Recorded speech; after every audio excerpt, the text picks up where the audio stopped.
श्री स्वामी समर्थ अनंत कोटी ब्रह्मांड नायक राजाधिराज योगीराज परब्रह्म श्री स्वामी समर्थ महाराजांना कोटी कोटी प्रणाम। तसंच माझी ही व्हिडिओ जे सेवेकरी बघतायत त्यांना श्री स्वामी समर्थ। बघा मंडळी, आजच्या व्हिडिओमध्ये आपण वास्तुशास्त्र आणलंय।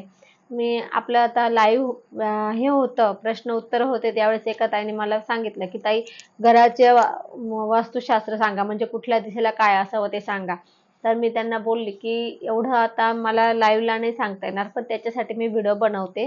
तर आपण आज त्यांच्यासाठी व्हिडिओ आणली, ज्यांना ज्यांना घर अजून बांधायचं आहे किंवा ज्यांचे घर आहे, पण आता प्रत्येकाचेच घर आहे, परंतु आता आपलं घर आपण नसतं तपासायचं की आपल्या घरात कुठली गोष्ट चुकीची आहे असं म्हणून। तर आता आपण त्याला व्हिडिओला सुरुवात करू। तर सर्वात पहिले आपला देवघर। आपलं देवघर हे ईशान्येला असावं। आपला हॉल हा समजा तुमचा जर पूर्व पश्चिम घर असेल, समजा पूर्वेला मेन दरवाजा असेल, पश्चिमेला मागचा दरवाजा असेल किंवा बॅक साइड असेल, तर आपल्याला आपल्या घराचा नकाशा कसा असावा बघू।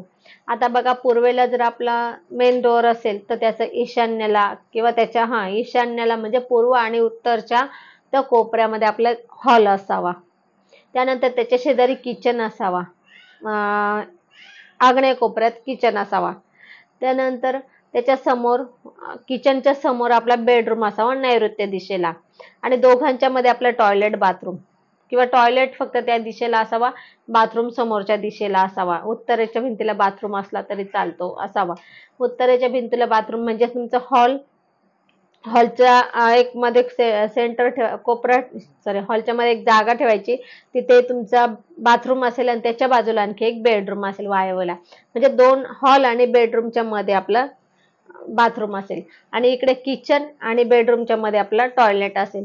असं आपल्याला आपलं घराचे असे चार म्हणजे 2 BHK चा घराचा असा आपला नकाशा आहे, आपला असा असावं। त्यानंतर पोर्च आपला असावा, समजा पूर्वेला आहे तुमचं तोंड म्हणून तुमचा ईशान्येला पोर्च असावा।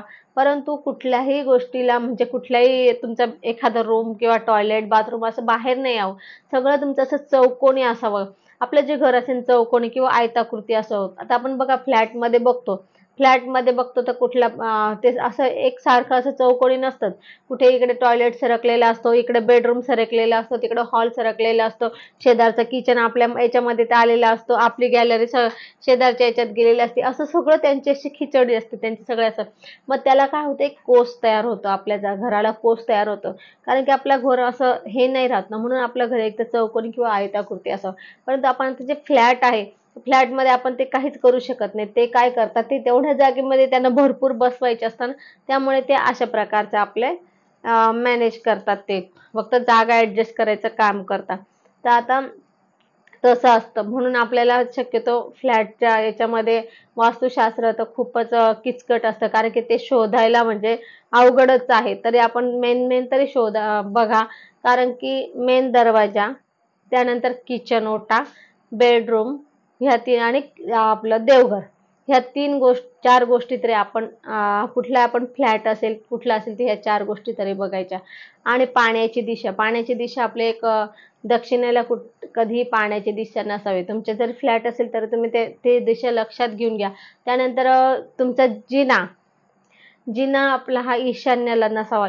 ईशान्येला जिना असेल तर खूप मोठा वास्तुदोष असतो, म्हणून आपल्याला ह्या गोष्टी लक्षात ठेवायच्या। तसं आपण आता स्क्रीनवर आहे ना, आपल्या घराचा जो काही नकाशा, आपलं घर कसं असावं हे आपण स्क्रीनवर दाखवत आहे, किंवा आपण थंबनेलला पण बघू शकता, थंबनेलला पण आहे आपल्या की आपलं घराचा नकाशा कसा असावा, ह्यानुसार आपण आपल्या घर असावं। परंतु जर तुमचं घर त्याच्यात जुनं असेल आणि तसं नसेल तर तुम्ही त्याचे फोडतोड करू नका, त्यावर उपाय आहे, हे लक्षात घ्या। नाही तर आपण काय करणार की ताईने सांगितलं इथं मला किचन नको होता, आणि मग आपला किचन इथंच आहे, फोडा लगेच, नवऱ्याला सांगेल की फोडा लगेच आणि द्या मला दुसरं बनवून द्या।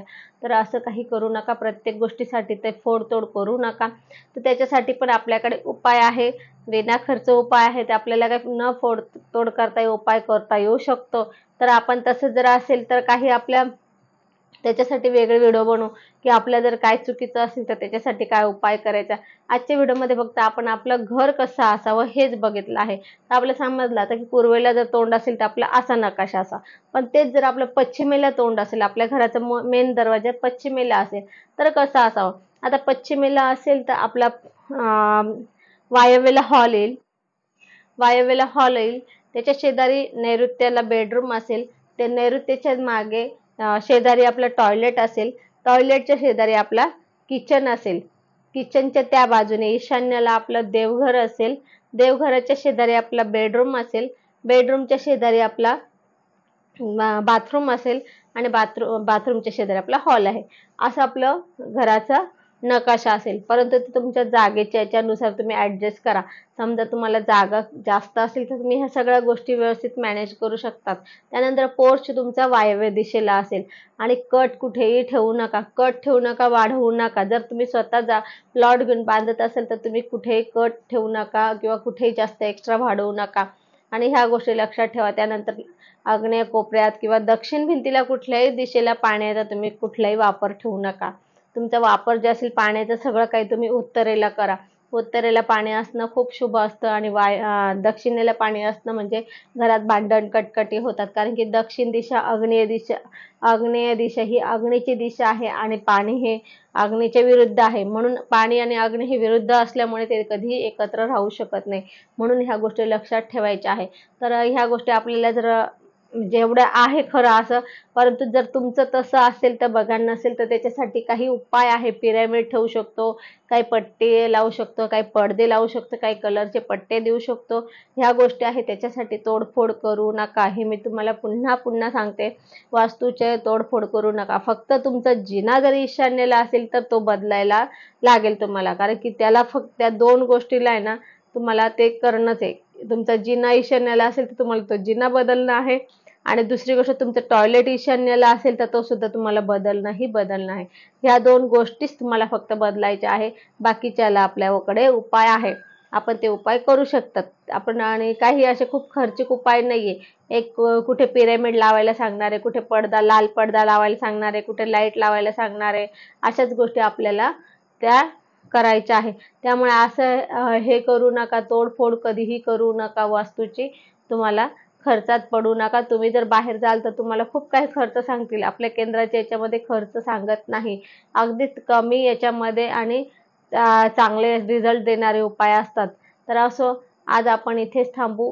झालेली सेवा स्वामींच्या चरणी अर्पण करू. परंतु आपण आपल्या घराचा नकाशा नक्की हे व्हिडिओ बघून चेक करून घ्या. म्हणजे आपल्याला बाहेर कोणाला दाखवायची गरज पडणार नाही.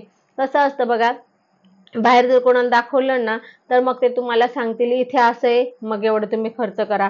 तर तुम्ही तेवढा खर्च करा. तुम्ही हे करा, तुम्ही ते करा. मग तुम्हाला इथं फोडतोड करा, तुम्हाला हा एक प्रकार करा.